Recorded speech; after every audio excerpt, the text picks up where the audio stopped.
వచ్చింది కోయిలాగా, దశనాథ్ కోయిలాగా వచ్చింది.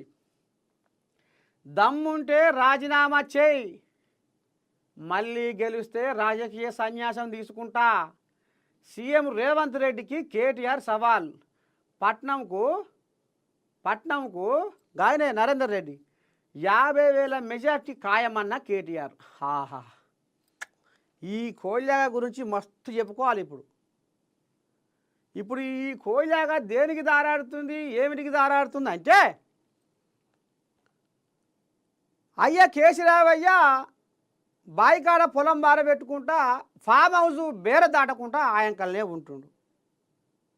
అదే ఉన్నా కానీ షెడ్డో పడ్డో ప్రతిపక్షంలో ఉన్నప్పుడు, అరే అధికార పార్టీలో ఉన్నప్పుడు మరి ముఖ్యమంత్రి అయ్యే సబ్బండ వ్యవహారాలు చూసుకోవాలన్నా కలుస్తాడో కలవడో ఏం చేద్దాం అన్నోళ్ళు మరి ఇప్పుడు ప్రతిపక్షంలా ఉంటివి, బాయికాడ పొలం పనులే చేసుకుంటుంటివి అని జర్ర నా సొంటోడు మీయా సొంటోడు ఇంకా జర్ర చోటా మోటా నాయకుడు ఎవరన్నా పోయి సారో మా గీ ఆపత్తి గీ కష్టం అంటే అసలు ఈగలు దోవలే రాణిస్తాడట ఫామ్ హౌస్లకు ఇప్పటికి కూడా.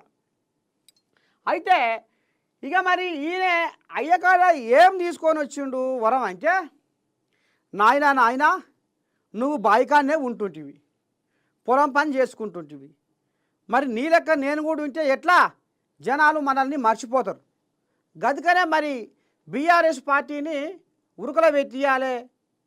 ఉరుకల పెట్టిస్తేనే రేపో మాపో మనకు సర్పంచ్ ఎలక్షన్లల్లా, జెడ్పీటీసీ ఎంపీటీసీ ఎలక్షన్లల్లా, మున్సిపల్ ఎలక్షన్లల్లా 4 కాయలు రాలుతాయి. లేకపోతే పక్కేసుకొని పండుకుంటట్టుంది మన కారు. గందుకనే ఈ కారు స్టీరింగ్ నాకు మొత్తం నాకు నా చేతిలో పెట్టు, ఇక నేను మొత్తం రఫ్ ఆడిస్తా, దుమ్మే కనబడుతుంది ఇక మన కారు పోతుంటే. కానీ నువ్వు నాకు ఈ పెత్తానం ఇక నువ్వు ఇంతటితోని సరిపుచ్చుకొని నాకి అని ఈ అయ్యతోని పంచాయతీ పెట్టుకుంటూ అట. దొర లేదు బిడ్డ ఇప్పుడే ఇయ్యను, జర రైసు చూద్దాం తీ అన్నాడట. మళ్ళా శల్య పోయిందట. శల్య పోయినాక నీ దండం పెడితే అయ్యా మరి ఎట్లా, మరి నాకైతేంది, మరి నాకేం చూపిస్తున్నావు తవ్వా అంటే, ఓ బిడ్డ ఇక అన్న కారుకు డ్రైవర్ను నేనే అవుతా అంటుండు, నువ్వు కారుకు డ్రైవరు అవుతా అంటున్నావు.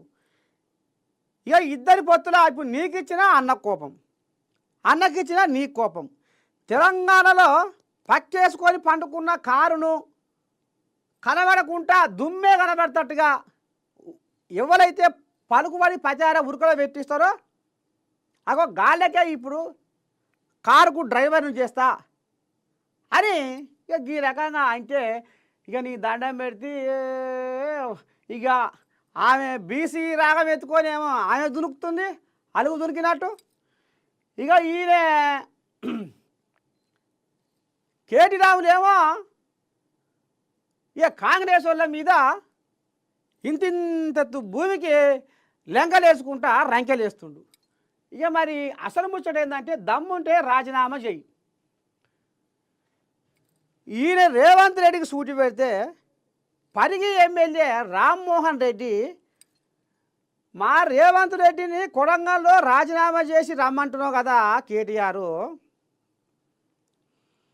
నీకు దమ్ముంటే నువ్వు సిరిసిల్లలో రాజీనామా చెయ్యి, చేసి వచ్చి ఎంపీటీసీగా గెలువు, లేకపోతే జెడ్పీటీసీగా ఎవరినైనా గెలిపించుకో, జెడ్పీటీసీగా మా పరిగి ఏరియాలో ఎవరినైనా గెలిపించుకో నీ దమ్ముంటే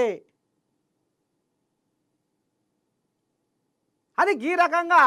ఇక మరి అక్కడ పరిగి రామ్మోహన్ రెడ్డి కూడా వీళ్ళకు కౌంటర్ వేస్తుండు.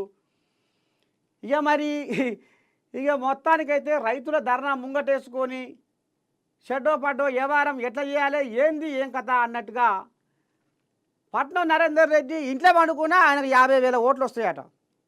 ఇంట్లో పక్కేసుకొని పండుకున్నా జనాలలో పోకుండా 50,000 మెజార్టీతోని పట్నం నరేందర్ రెడ్డి గెలుస్తాడు, నువ్వు రాజీనామా చేసి రా అని ఇక్కడ కేటీఆర్ సవాల్ వేస్తే, కేటీఆర్కు ధీటుగా రామ్మోహన్ రెడ్డి ముందుగాల మీరు జెడ్పీటీసీ గెలువురి, ఎమ్మెల్యే కాదు మీ స్థాయి, జెడ్పీటీసీ గెలువురి, మీ దమ్మేందో మీ తడాకేందో చూద్దాం అని ఈయనే ఇక గిసవంటి మాటల యుద్ధం మాత్రం బ్రహ్మాండంగా నడుస్తుంది.